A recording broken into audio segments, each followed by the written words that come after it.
Good morning students, स्वागत है आप सभी का हमारे ऑनलाइन स्टडी प्लेटफॉर्म पे। और हम बात कर रहे थे फिजिक्स की, जो कि डिफेंस में उपयोग में आती है। तो हम लोगों ने लास्ट क्लास में बात करी थी कि डिफेंस में किस तरीके के क्वेश्चन पूछे जाते हैं और कहाँ से इसकी स्टार्टिंग करी थी। तो हमने शुरुआत करी थी फिजिक्स की मात्रक और विमाओं से। तो कल की क्लास में हमने पढ़ी थी विमाएं। विमाएं क्या होती हैं, किस प्रकार से उनको लिखा जाता है और उनका तरीका क्या है बनाने का। तो आज एक बार फिर से विमाओं से ही शुरू करते हैं, कल का रिवीजन करते हैं और उसके बाद चलते हैं हम आगे। तो क्या होती है विमाएं? मैंने बोला था विमाएं वो घातें होती हैं, विमाएं वो घातें होती हैं जिनको मूल मात्रकों पर चढ़ा करके व्युत्पन्न मात्रक प्राप्त किए जाते हैं। क्या करना है? मूल मात्रकों के ऊपर लगाना है और जैसे ही मूल मात्रकों के ऊपर लगा देंगे हमें क्या मिलेगी? विमा मिल जाएगी। क्लियर है? तो हमने बोला था विमा क्या होती है? घात। और इस घात को हम कहां लगाते हैं? घात को कहां लगाते हैं? घात को मूल मात्रकों पर लगाना है। कहां पर लगाना है? मूल मात्रकों पर। और मूल मात्रकों पर लगाने से क्या हो जाएगा? एक उसका समीकरण बनेगा जो कि बड़े कोष्ठक में होता है और इसमें ए बी और सी दिया हुआ होगा। ए की जगह होता है एम एल और टी। इनके ऊपर घातें चढ़ाई जाती है कि मूल मात्रक कितनी बार प्रयोग में आया है। मूल मात्रक जितनी बार प्रयोग में आया है उसके हिसाब से हम बताते हैं कि इसकी घात क्या हो जाएगी। क्लियर है ये बात? चलो, तो कुछ विमाओं की बात करते हैं कि विमाएं किस प्रकार से निकाली जाती है, फिर चलते हैं हम आगे। तो देखिए इधर कल हमने कुछ विमाओं की बात कर ली थी, जैसे द्रव्यमान की क्या होती है, लंबाई की क्या होती है और समय की क्या होती है। तो ये छोटी छोटी बातें थी जो हो चुकी थी। अब मैं बात करता हूं क्षेत्रफल की विमा। क्षेत्रफल की विमा कैसे होगी? देखो, सबसे पहली बात यह है कि हमें विमाओं को रटना नहीं है, हमें निकालना सीखना है कि किस तरीके से विमाओं का उपयोग किया जाता है और किस तरीके से उनको निकाला जाता है। यानी आप अगर रटोगे तो रटते रटते रह जाओगे, बहुत सारी विमाएं आ जाएगी। इसलिए तरीका देख लो। तरीका अगर आपको आता है तो आप किसी भी क्षेत्र की विमा निकाल सकते हो। कहीं पर भी कोई सा भी क्वेश्चन आ जाए आप गलत नहीं करोगे। लेकिन उसके लिए जरूरी क्या है? उसके लिए जरूरी है आपको सूत्र के बारे में पता होना। जैसे मैं मुकेश हूं और मैं आपको पढ़ा रहा हूं, आप लोग मुझसे पढ़ रहे हो, आप मेरे बारे में जानते हो इसलिए आप मुझसे पढ़ रहे हो। सेम उसी तरीके से आपका कोई दोस्त है, अब वो दोस्त कैसा है, किस नेचर का है, आप उसके साथ किस तरीके से रहते हो, आप उसके बारे में जानते हो इसलिए आप उसके बारे में बता सकते हो। तो सेम बात यहाँ पे लागू होती है कि यदि किसी भी भौतिक राशि के बारे में आपको जानकारी है तो आप उसकी विमा बता सकते हो। जानकारी का मतलब क्या है कि उसका सूत्र पता होना चाहिए। सूत्र का मतलब क्या है? अगर सूत्र होगा तो हम मात्रक निकाल पाएंगे। अगर मात्रक निकाल लिया तो क्या हो गया कि उस मात्रक के अंदर कितने मूल मात्रक उपयोग में लिए गए हैं वो हमें पता चल जाएंगे और हम क्या निकाल लेंगे? विमा निकाल लेंगे। क्योंकि विमा बात ही क्या है? विमा तो सिर्फ घातें हैं जो मूल मात्रकों के ऊपर लगाई जाती है और उनसे बनाया जाता है क्या? व्युत्पन्न मात्रक। क्लियर है? तो क्षेत्रफल, क्षेत्रफल क्या होता है? अगर मैं बात करूं आयत का क्षेत्रफल, आयत का क्षेत्रफल, तो आयत का क्षेत्रफल क्या होता है? लंबाई गुणा चौड़ाई। लंबाई गुणा चौड़ाई होता है। लंबाई क्या है? दूरी। चौड़ाई क्या है? दूरी। तो दूरी की जो होती है वो होती है क्या? मीटर गुणा मीटर, यानी इसका मात्रक हो जाएगा मीटर स्क्वायर। सबसे पहले आपको निकालना है क्या? मात्रक। ये क्या है? मात्रक है। और मात्रक क्या हो गया? Metre square. तो विमा क्या हो जाएगी? इस मात्रक में मूल मात्रक कौन सा प्रयोग में आया है? तो मूल मात्रक आया है मीटर। और मीटर की जो विमा होती है वो हम लिखते हैं एल से। किससे लिखते हैं? एल से। और उसको ब्रैकेट में लगा देते हैं। अब ये मीटर कितनी बार आया है, 1 मीटर यहाँ पर है, 1 मीटर यहाँ पर है, तो मतलब क्या हो जाएगा, एक एल और लगाना पड़ेगा आपको। ये भी लंबाई की विमा, ये भी लंबाई की विमा, क्या हो गया, लंबाई का स्क्वायर यानी L2। तो क्षेत्रफल की विमा क्या हो जाएगी, L2। अगर मैं बात करूं आयतन की, तो आयतन की विमा क्या हो जाएगी, आयतन। देखो इधर किसी भी चीज का आयतन निकाल लो, अलग अलग चीजें हो सकती है, आप कहोगे सर इसका क्या होगा, इसका क्या होगा, आयतन का विमा हर समान सेम होगा, क्योंकि आपको पता है आयतन का जो मात्रक होता है वो क्या होता है, मीटर क्यूब होता है। कैसे, देखो अगर मैं बात करूं घन के लिए, तो घन का आयतन कितना हो जाएगा, घन का आयतन, और घन का आयतन होता है लंबाई गुणा चौड़ाई गुणा ऊंचाई, लंबाई गुणा चौड़ाई गुणा ऊंचाई। तो लंबाई आपके पास पड़ी है, चौड़ाई आपके पास पड़ी है, ऊंचाई पड़ी है, तीनों ही क्या है, दूरियां है। तीनों ही अगर दूरियां है तो हम क्या कह सकते हैं कि जो आयतन है उसका मात्रक क्या होना चाहिए, मात्रक होगा दूरी का मीटर, ये भी दूरी है तो मीटर, ये भी दूरी है इसलिए मीटर, तो मात्रक क्या हो जाएगा, मीटर क्यूब। अगर मात्रक मीटर क्यूब है तो विमा क्या हो जाएगी, विमा हो जाएगी कि दूरी का मात्रक कितनी बार प्रयोग में आया है। दूरी का मात्रक यहाँ पर 3 बार प्रयोग में आया है, इसलिए मीटर का हो जाएगा L 3 बार। क्लियर है। इसी तरीके से अगर आपके दिमाग में कुछ डाउट्स आते हैं कि सर अगर हम किसी और का आयतन ले तो क्या हुआ, तो किसी और का आयतन ले लो। किसी और का आयतन कौन सा लोगे, मान लो बेलन का आयतन निकालना आपको। किसका आयतन निकालेंगे, बेलन का आयतन।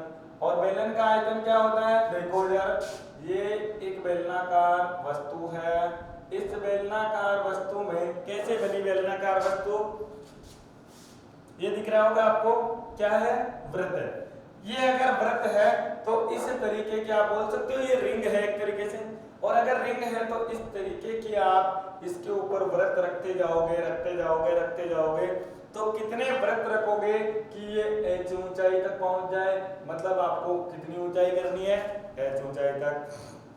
अब निकालना क्या है, आयतन। आयतन का मतलब इसमें मैं कितना पानी भर सकता हूँ या कोई भी वस्तु इसमें कितनी जा सकती है। तो कितनी जा सकती है का मतलब क्या हो गया कि ये जो वृत्त है इस वृत्त का कुछ ना कुछ क्षेत्रफल होगा, इस वृत्त का कुछ ना कुछ क्षेत्रफल होगा, और इसी क्षेत्रफल की रिंग आप ऊपर तक रखते गए हो। जैसे एग्जांपल के तौर पे इधर देखिए, ये वाली रिंग है, दिख रही है, ये रिंग है, तो ये रिंग इसकी है। इस रिंग के ऊपर एक रिंग और लगाओ, इसके ऊपर ऐसा ही ढक्कन ऊपर रखते जाओ रखते जाओ रखते जाओ, तो क्या होगा, इसकी ऊंचाई बढ़ती जाएगी। बढ़ती जाएगी तो मुझे इतने सारे ढक्कन का ढेर मिलेगा, और वो जो ढक्कन का ढेर है उनको अगर चिपका दोगे आपस में तो क्या बन जाएगा, बेलन बन जाएगा। इसलिए बेलन का आयतन क्या होता है, देखो पाई आर स्क्वायर, तो इसका क्षेत्रफल हो गया, और इसकी ऊंचाई कितनी है, यानी ये कितनी बार प्रयोग में आया है, h ऊंचाई के लिए। कितनी ऊंचाई के लिए है, h ऊंचाई के लिए। कैसे कि मान लो ये कितना है, 1 है, यानी इकाई है, तो इकाई होगा तो ऐसे में अगर h रखूंगा तो वो h ऊंचाई तक पहुंचेंगे। क्लियर है। 1 मीटर में है तो h मीटर में हो जाएगा, 1 सेंटीमीटर में था तो h किस में आ जाएगा, सेंटीमीटर में आ जाएगा। इसलिए पाई आर स्क्वायर होता है बेलन का आयतन। बेलन का आयतन होता है पाई आर स्क्वायर h। पाई क्या है, एक संख्या है जिसका मान होता है 3.14। पाई कोण को रेडियन से डिग्री में या डिग्री से रेडियन में बदलने के लिए उपयोग में किया जाता है।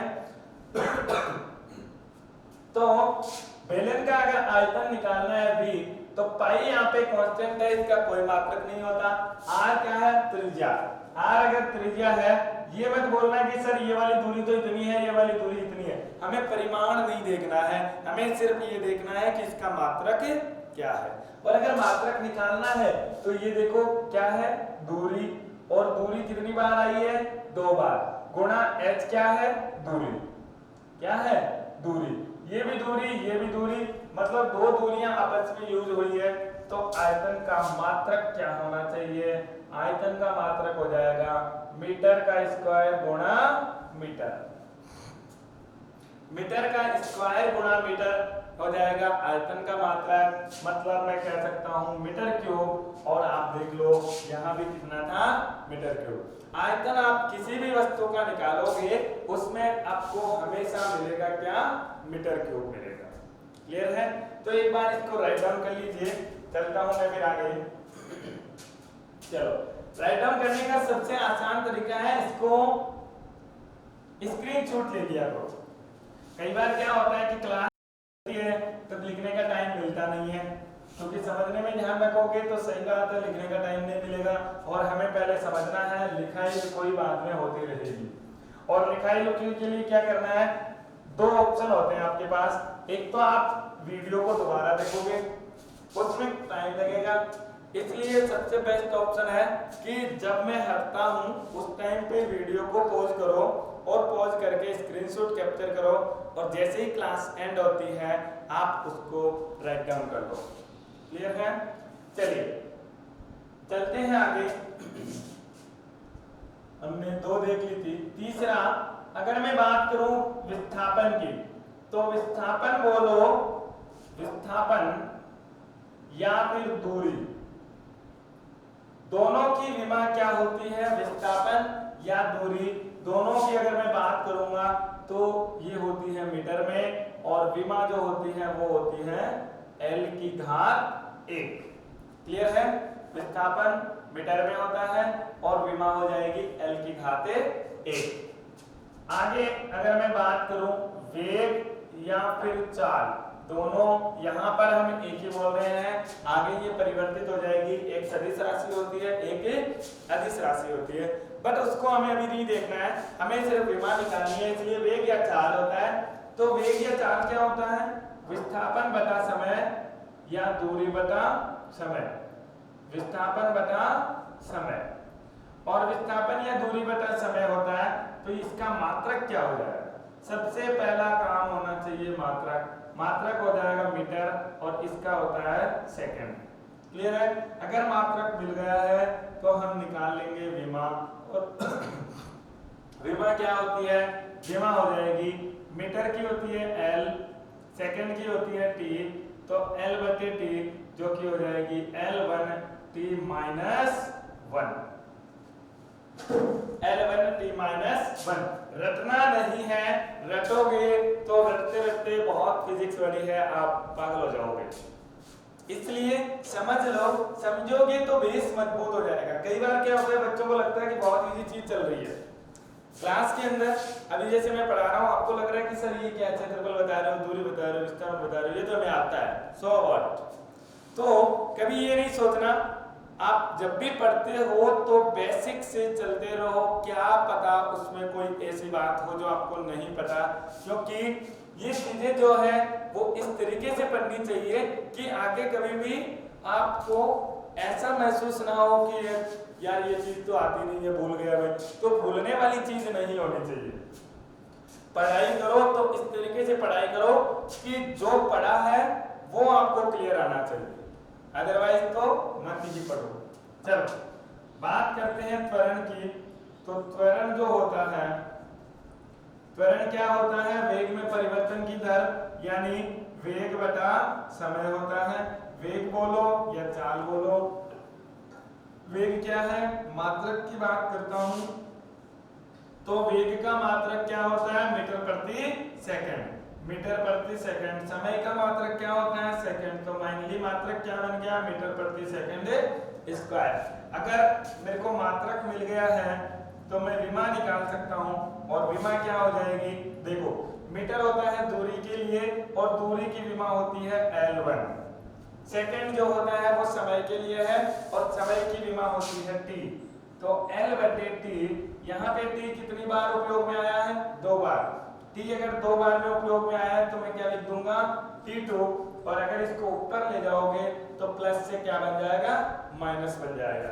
इसलिए ये L1 अगर कुछ नहीं लिखा हुआ इसका मतलब 1 है, और T कितना हो गया?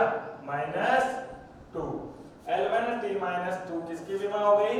त्वरण की विमा हो गई। द्रव्यमान की आपको पता ही है, तो अब निकाल लेते हैं किसकी? बल की विमा। बल होता है F, और न्यूटन का दूसरा नियम याद करो, मेरी स्टोरी जो मैंने आपको एक स्टोरी सुनाई थी बकरी वाली, जिसको याद आ रही है, काफी मुझे याद आ रही होगा।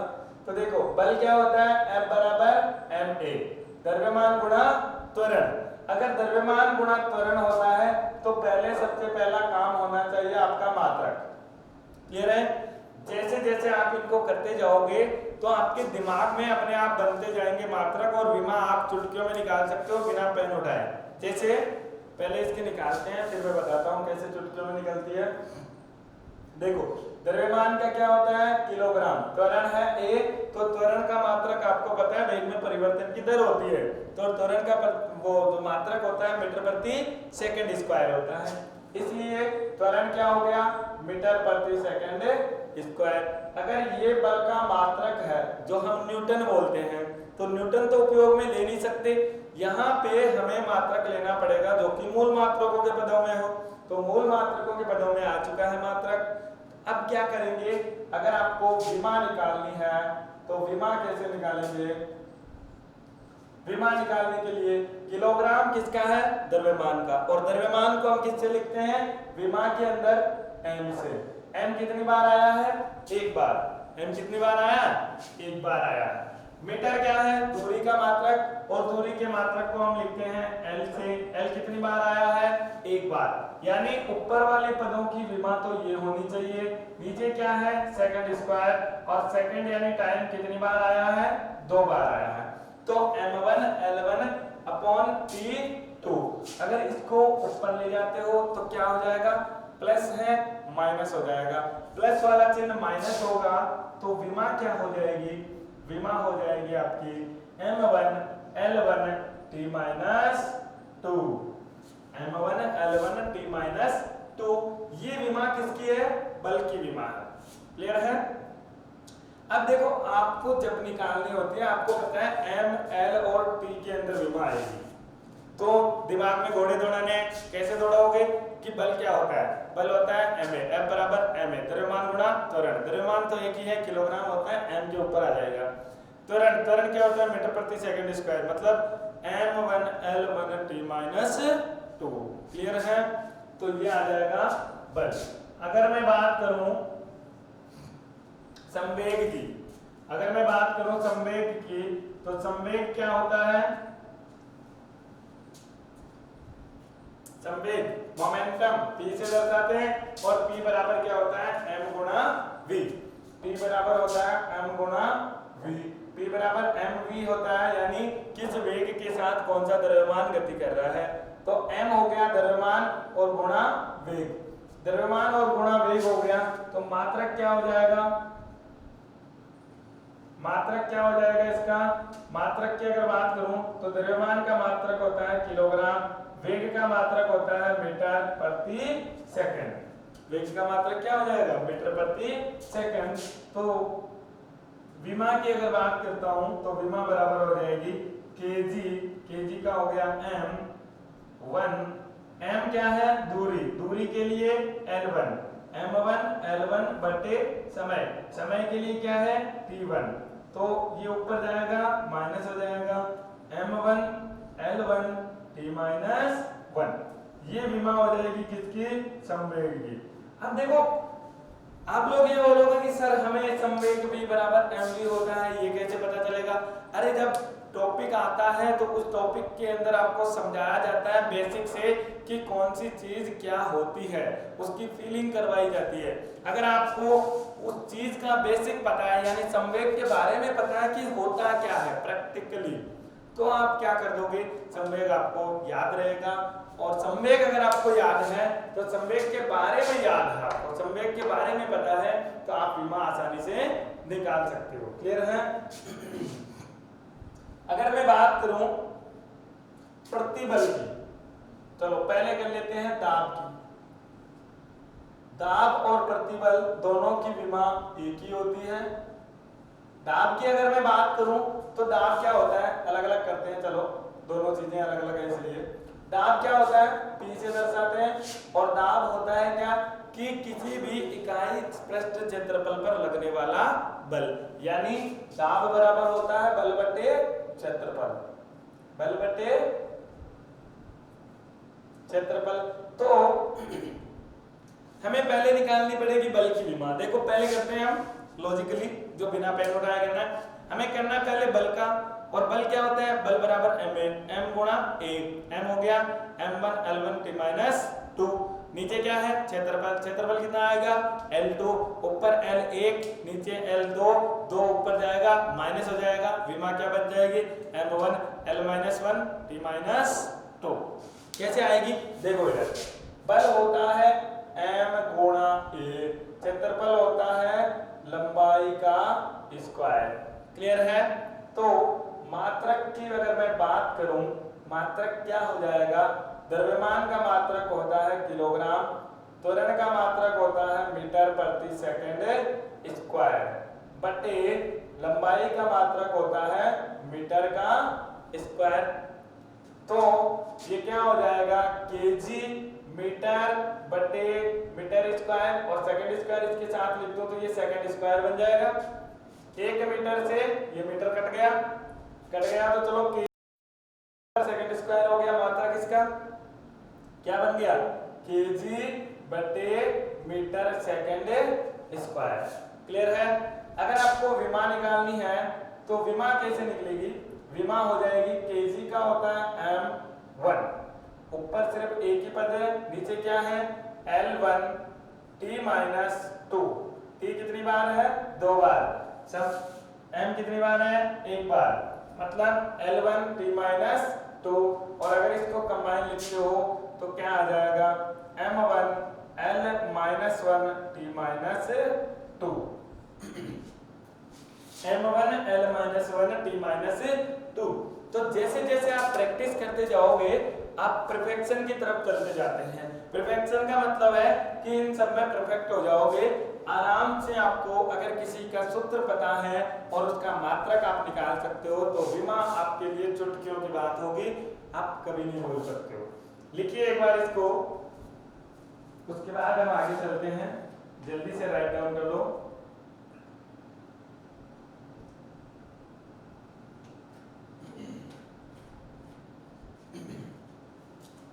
चलो हमने बात कर ली है दाब की, तो दाब के बाद एक प्रतिबल नाम का नाम भी सुना है आपने, प्रतिबल और विकृति याद आ रहा होगा।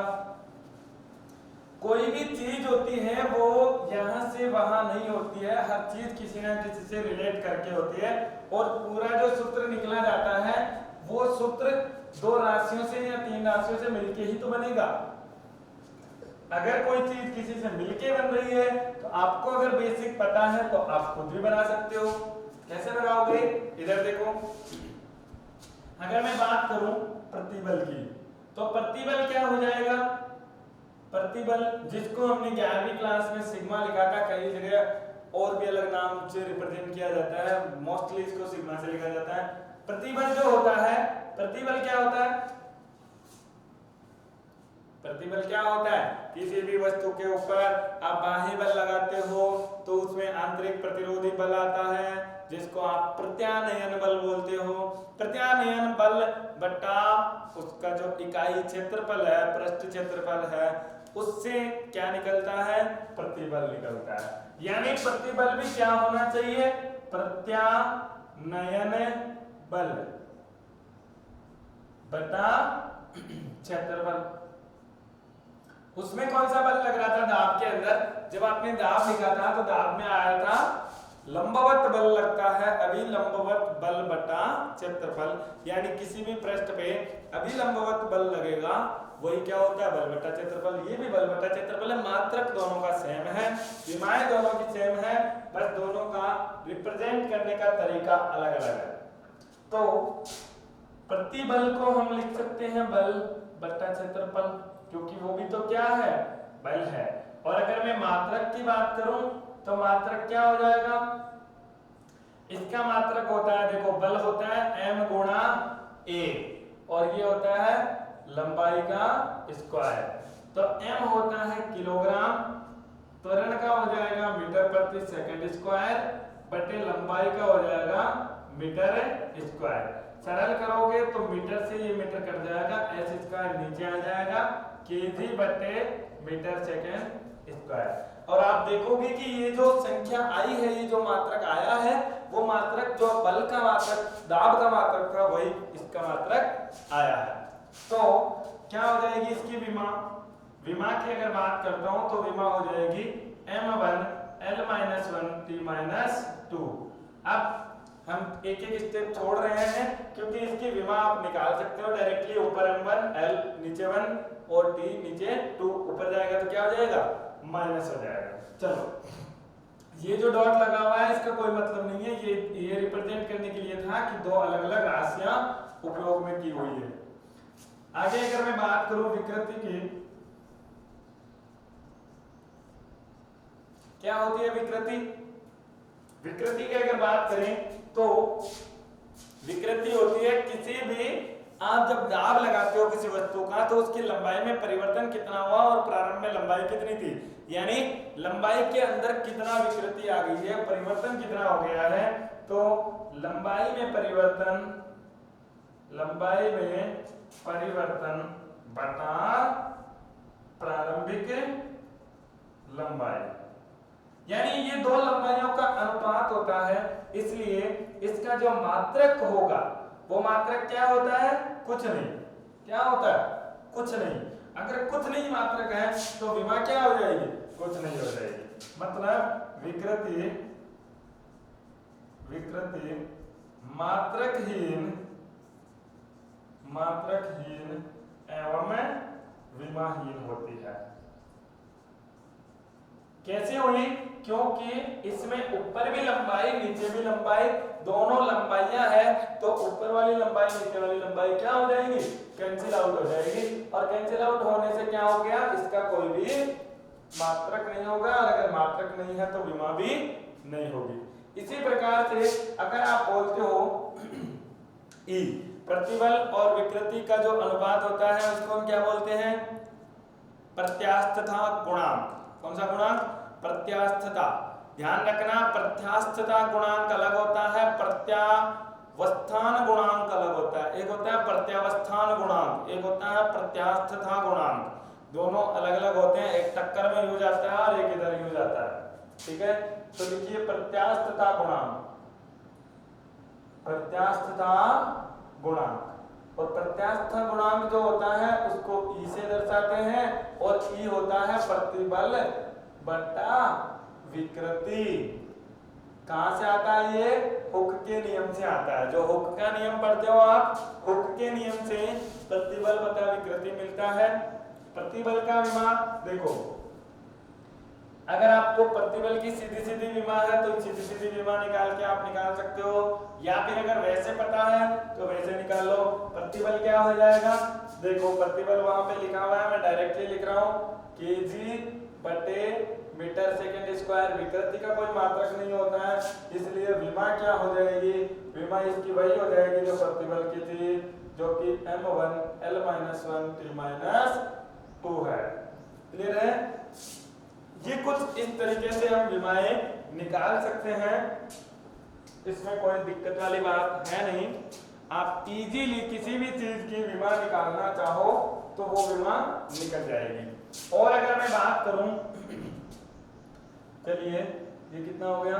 10 नंबर, 11 नंबर। अगर हम बात करें किसी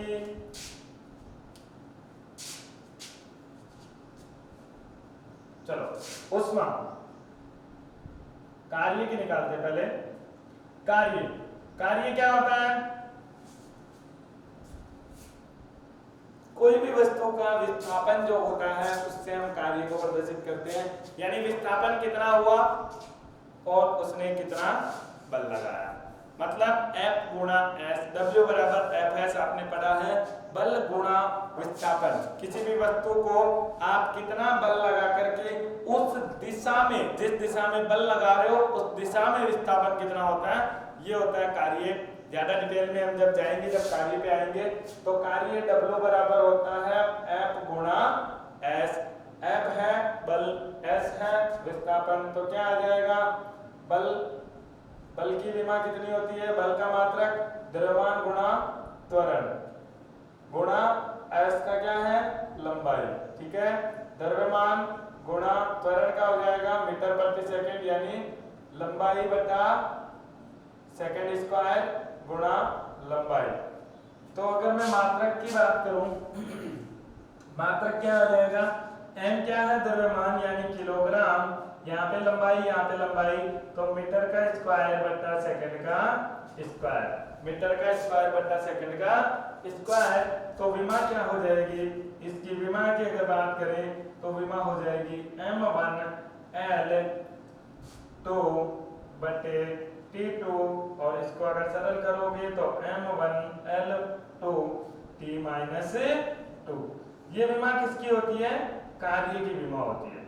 ऊर्जा होती है वो कार्य का ही एक रूप होता है, कार्य ऊर्जा का रूप होता है। तो ऊर्जा की विमा भी आपको सेम ही देखने को मिलेगी, क्योंकि कार्य का मात्रक भी जूल होता है।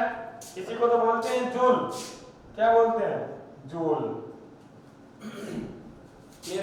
जूल एक ऐसा ही मात्रक है क्योंकि इसका ऐसे सिस्टम में उपयोग किया जाता है, ये किसी साइंटिस्ट के नाम पे दिया गया है। और ये जो मात्रक है वो MKS सिस्टम का मात्रक है, ध्यान रखना, MKS सिस्टम जिसमें हम मूल मात्रकों का प्रयोग करके बनाया जाता है, वो MKS सिस्टम का मात्रक है। और जब भी आपको विमा निकालनी है तो हम किसकी बात करेंगे, MKS सिस्टम के मात्रकों की बात करेंगे और उनसे हम निकालेंगे। आगे की जो विमाएं हैं वो मैं आपको क्वेश्चंस के तौर पे करवाऊंगा कि क्वेश्चन जो आए हुए हैं पहले उनमें किस तरीके से पूछा है, किस किस की विमा पूछी है। बाकी जब भी हम पढ़ते जाएंगे हर चैप्टर के अंदर मात्रक जहां भी लिखेंगे वहां उसकी विमा निकाल के बता दिया करेंगे, ताकि आप लोगों को दिमाग में रहे। इसके बाद आता है अपना त्रुटि। त्रुटि क्या होती है, गलतियां इंसान से ही होती है, आप सबको पता है। और गलतियां यहाँ पे क्या है, मापन में। तो मापन में त्रुटि नाम का एक टॉपिक है जो हम पढ़ेंगे नेक्स्ट क्लास में। तब तक आप विमाएं जितनी हैं उन सबको पढ़ते रहिए, लगाते रहिए। अगर किसी की भी विमा में दिक्कत आती है तो मुझे कमेंट में जरूर कमेंट में लिखें, ताकि मैं उसकी विमा आपको निकाल के प्रोवाइड करवाऊंगा या फिर यहाँ पे करवा दूंगा। तब तक के लिए थैंक यू वेरी मच।